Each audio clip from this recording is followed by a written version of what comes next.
All right, it seems that Apple is finally ready to make a dramatic shift in its iPhone cameras, but there's a catch. As yes, it looks like Apple is already preparing to get periscopic when it comes to their camera technology, but you might not like the timing.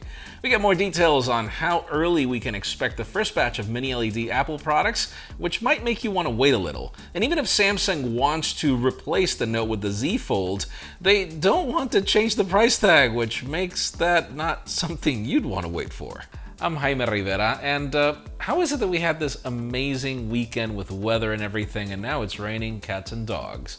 This is Pocketnow Daily, sponsored by Subcase. Stick around as we are giving away an iPhone 12 Pro Max and an iPhone 12 mini, but that giveaway ends today.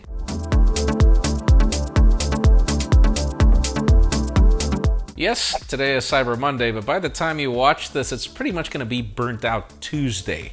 And yet, we were able to find some deals that are still going to be available even after today. Starting off with Samsung, that has had a great holiday when it comes to deals. The Galaxy Z Fold 2 is still $999 if you have an eligible device for trade-in, and now it gets even sweeter as you also get $100 in Samsung credit for accessories.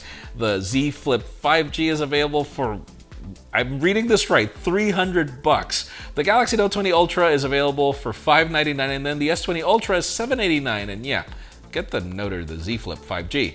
The S20 FE is available for $189 on trade-in, but if you don't have that option, you can also go to Amazon and get it for $549, which is a good $150 discount. Again, all these deals have the catch that you require a trade-in, but now you're also getting $100 in Samsung credit. Now, moving on to the M1 MacBooks, B&H has the 13-inch MacBook Pro for $1199, which means you're getting a $100 discount for the entry-level variant, and the MacBook Air is $100 off, leaving it at $899.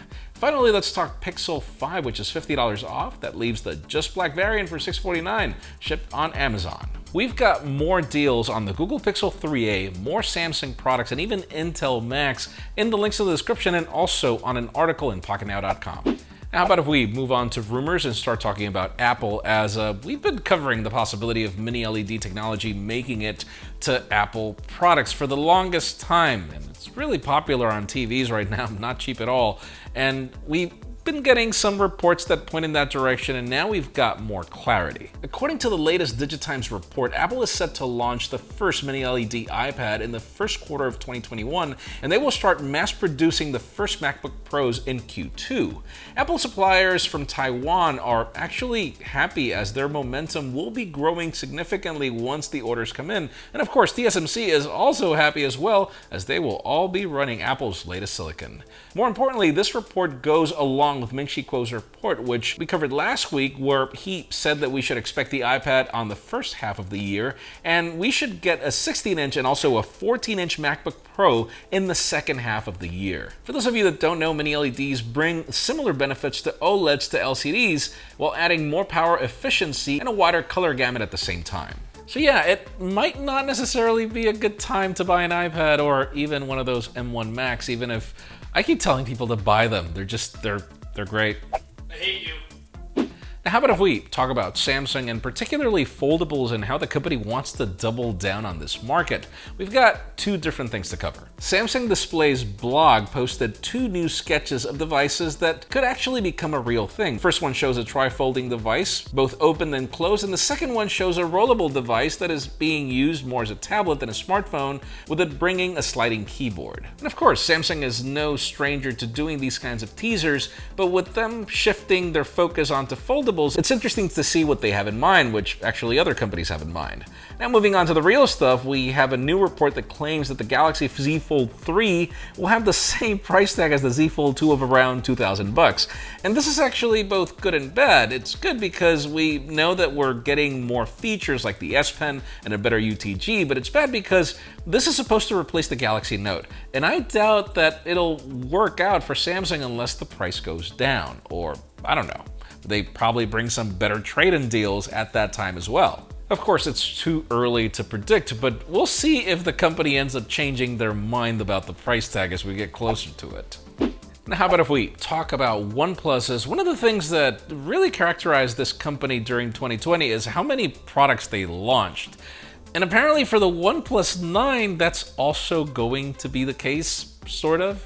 we have a new tweet and voice post from Max Jambor where he gives us the new lineup. Apparently, it could be consisting of the OnePlus 9, the OnePlus 9 Pro, and the OnePlus 9e.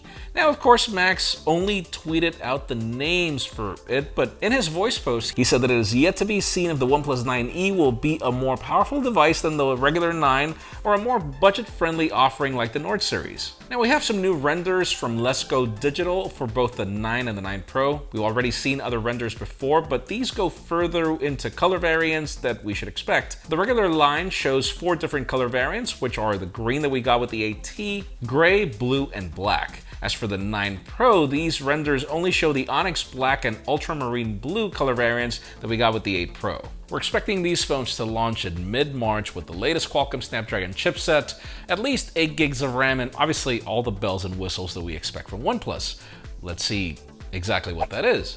Now, before we get to the hottest news, in addition to today's question, remember we have partnered with Subcase to give away an iPhone 12 Pro Max and an iPhone 12 mini, but tonight is the last time you can participate. If you're in the market for the coolest throwback case ever, the UB Edge reminds me of the iPhone 4 bumpers from back in the day. It's a matte and scratch resistant metal bumper with elevated bezels to protect the screen and the back, along with cutouts to make all features accessible. It's also modular with a detachable clear back panel in case you want some added protection, all for a crazy price on Amazon. If you want to go fancier and with full screen protection, there's the new UB Royal made of a shock absorbing TPU, faux leather, and the hand strap. Simply search for iPhone 12 case by Subcase on Amazon to find all their options. And how do you win? Well, you've got until tonight at midnight to follow the first link in the description, enter promo code PocketNowMax. That'll enhance your chances to win.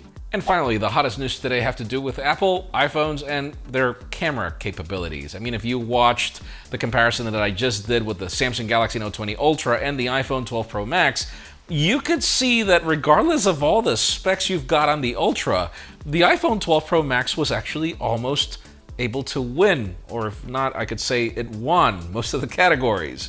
But apparently it's not going to stop there. Well, according to a new report from ET News, Apple is finally seeking an appropriate folded periscopic camera solution for the iPhone, and they have actually initiated discussions with suppliers. Now, this isn't anything new, as Apple has been filing patents on periscopic lenses since 2014, but they haven't actually put one on an iPhone. Apparently, Cupertino ran into some issues developing this technology, as some of it was guarded by other patents, by, companies that have already pretty much figured it out.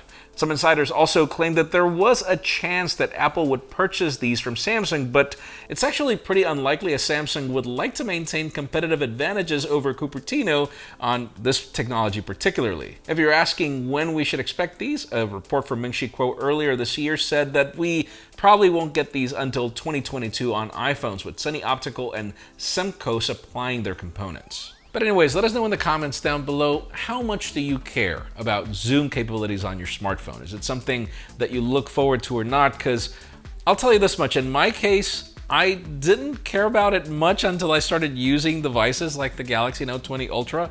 It's crazy good, but then again, I also feel it's probably a little too aggressive. I wish there was like a really good stepping point in the middle for street photography, but that's just me. Leave us a comment down below. We'd love to know your opinion. Friends, again, if you want to get the news earlier, follow us on Pocketnow.com and subscribe to our channel for more videos like this one. Also, follow us on social medias. Our extended coverage happens on Instagram, and follow me on my personal handles to see me complain about the weather again. Please give this video a thumbs up if you like what you saw. I'm Jaime Rivera. Thanks so much for watching. We'll see you tomorrow.